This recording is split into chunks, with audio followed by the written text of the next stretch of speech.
32K Odo. Totoo nga ang sumpa sa throttle cable.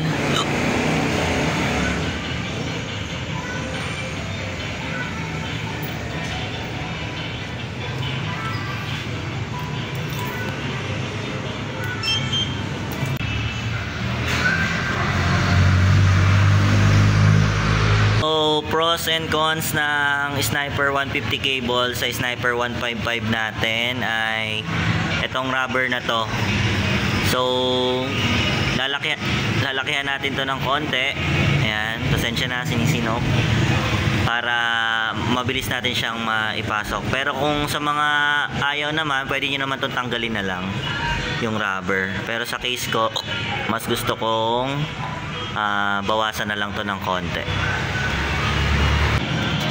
Gamit lang kayo ng gunting. Kaya naman.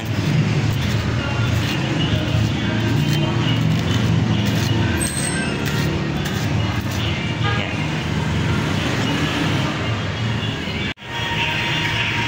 Ayan. Pati goma, fit na po. Yan. Kapag magkakabit kayo dito at magbabaklas kayo ng throttle cable, tanggalin nyo muna yung bracket. Ito, dalawang tornilyo. Ayan.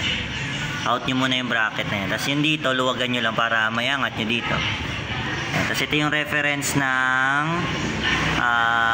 saktong-saktong space ng throttle cable.